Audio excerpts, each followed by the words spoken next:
Hello friends, कैसे हैं आप सब। एग्ज़ाम मेड इजी बहुत ही इम्पॉर्टेंट जानकारी लेकर आप लोगों के सामने आया है। देखो दोस्तों, अभी ऐसा माहौल चल रहा है, आप सब कंफ्यूज हैं ये नॉर्मलाइजेशन क्या है। देखो भाई, ये एक ऐसा प्रोसेस है, सुनने में तो बहुत नॉर्मल लगता है लेकिन बहुत ही कॉम्प्लिकेटेड है। लेकिन इसके लिए एक फार्मूला है, उस फार्मूले से कुछ स्कोर निकाला जाता है। ये नॉर्मलाइजेशन क्यों है, सबसे पहले ये जानते हैं कि ये नॉर्मलाइजेशन आया क्यों। जैसे कि आपको मालूम है, क्योंकि आजकल जो एग्ज़ाम्स हैं वो कंप्यूटर बेस्ड टेस्ट अलग अलग शिफ्ट्स में होते हैं। कुछ शिफ्ट तो बहुत ही इजी होते हैं और कुछ शिफ्ट टफ होते हैं। तो इन दोनों शिफ्ट्स को बराबर करने के लिए नॉर्मलाइजेशन का यूज़ होता है।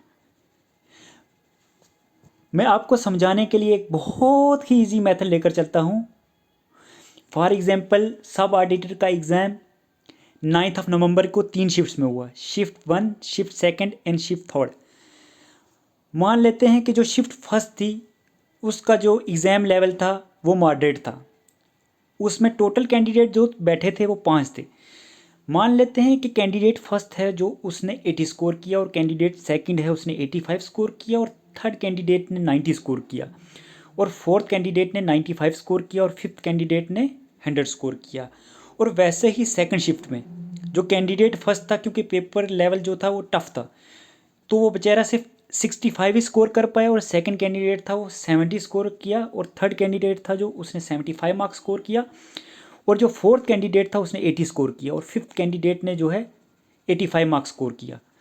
और जो शाम की शिफ्ट थी, शिफ्ट थर्ड, उसका जो एग्ज़ाम लेवल था वो बहुत ही ईजी था। पेपर लेवल जो था बहुत ही ईजी था। उसमें फर्स्ट कैंडिडेट ने 90 स्कोर किया, और सेकंड कैंडिडेट ने 95 स्कोर किया, और थर्ड कैंडिडेट ने 100 स्कोर किया, और फोर्थ कैंडिडेट ने 105 स्कोर किया, और फिफ्थ कैंडिडेट ने 1010 स्कोर किया।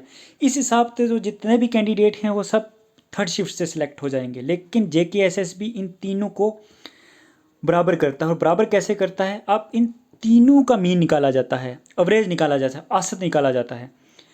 अब इन तीनों शिफ्ट के जितने कैंडिडेट थे उन सब के कैंडिडेट के स्कोर्स को प्लस किया जाता है, और जितने कैंडिडेट उस एग्ज़ाम में बैठे थे उससे उसको डिवाइड किया जाता है। मान लेते हैं कि यहाँ पे हमने जैसे गेस किया था, यहाँ पे 5 कैंडिडेट बैठे थे, इन पाँचों कैंडिडेट के स्कोर को क्या किया जाता है, डिवाइड किया जाता है। और जो इसका फर्स्ट शिफ्ट थी उसका जो औसतन स्कोर था वो 90 आया, और जो सेकंड शिफ्ट थी उसका औसतन स्कोर जो है वो 75 आया। मतलब इन दोनों के बीच में जो डिफरेंस आया वो 15 मार्क्स का आया। तो ऐसे ही आप जाते हैं फर्स्ट शिफ्ट पे। फर्स्ट शिफ्ट पे जो कैंडिडेट 1 था उसने 80 किया, और सेकंड शिफ्ट में जो है कैंडिडेट फर्स्ट ने 65 किया था। अब इन दोनों को बराबर करने के लिए कैंडिडेट फर्स्ट को या तो 15 मार्क्स एक्स्ट्रा देने होंगे उसको बराबर करने के लिए, या तो शिफ्ट फर्स्ट के कैंडिडेट के 80 स्कोर में से 15 मार्क्स को -15 करना होगा, तभी ये दोनों जाके बराबर होंगे। तो इसलिए नॉर्मलाइजेशन इसलिए यूज़ होता है इन दोनों को बराबर करने के लिए। आई होप आपको नॉर्मलाइजेशन समझ आ गया होगा कि नॉर्मलाइजेशन कैसी होती है और कैसे की जाती है। तो अब हम देखते हैं कि जो सब ऑडिटर का एग्ज़ाम हुआ था उसका कट ऑफ क्या रहने वाला है। मैं पूरे प्रूफ के साथ आपको बताऊंगा कि कट ऑफ कितना जाएगा, कट ऑफ कम जाएगा तो क्यों जाएगा, ज़्यादा जाएगा तो क्यों जाएगा। देखो दोस्तों, मैं आप समझ सकता हूँ रात भर नींद नहीं आती होगी। जो इंसान सपने देखता है, अगर वो सपने पूरे होने वाले होते हैं तो उसकी धड़कनें बढ़ जाती हैं। फिर ज़्यादा डर लगने लगता है कि इंसान किसी सिली मिस्टेक की वजह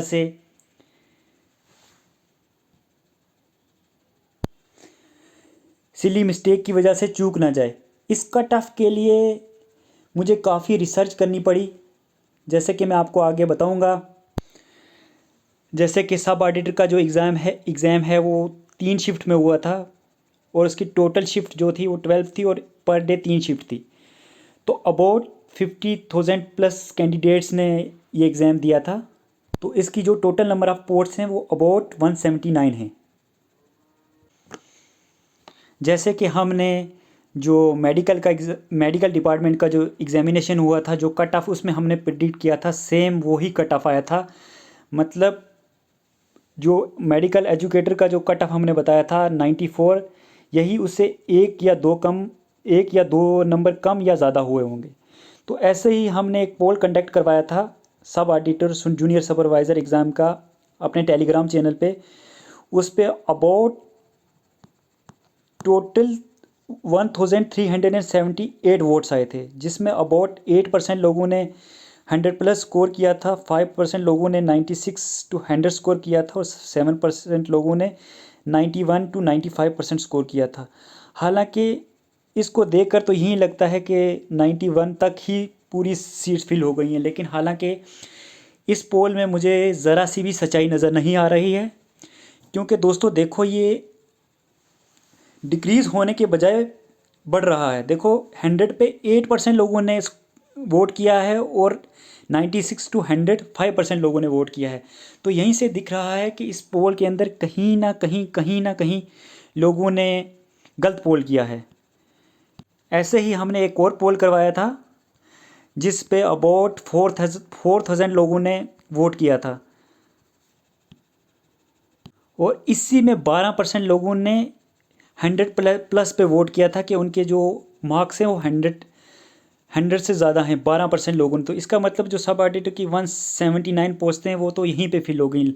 हालांकि दोस्तों घबराने की ज़रूरत नहीं है, अभी मैंने आपको समझाया कि नॉर्मलाइजेशन होना है, आपको डरने की कोई भी ज़रूरत नहीं है। और इस पोल में मुझे ज़रा सी भी सच्चाई नज़र नहीं आ रही है। तो जैसा कि मैंने अपने दोस्तों से पोल से जो कट ऑफ प्रिडिक्ट किया है, बहुत सारे मेरे दोस्तों ने मुझे मैसेज किया था, तो उसके बेसिस पे जो हमने स्कोर प्रिडिक्ट किया है, और देख भी लेना कट ऑफ इसी के बीच में रहने वाला है, ना ही इससे कम जाएगा और ना ही इससे ज़्यादा जाएगा।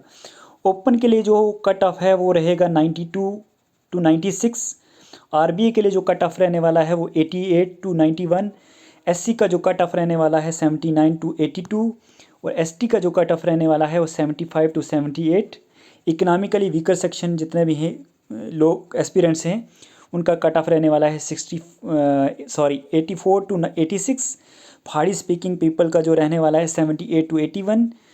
जो एएलसी हैं उनका कट ऑफ अबाउट नियर 81 रहने वाला है। ओएससी का 83 रहने वाला है और पीडब्ल्यूडी का जो रहने वाला है वो 60 to 65 रहने वाला है। दोस्तों जो हमने ये कट ऑफ प्रेडिक्ट किया है, मैं इसकी 101% गारंटी लेता हूँ ये कट ऑफ इतना ही रहेगा और आपको घबराने की ज़रूरत नहीं है, क्योंकि अभी तो नॉर्मलाइजेशन होनी है। नॉर्मलाइजेशन बहुत ही अहम रोल प्ले अदा करेगा इसके अंदर। तो अगर आपको ये वीडियो ज़रा सी भी पसंद आई तो प्लीज़ इस वीडियो को लाइक करें, शेयर करें। Thank you.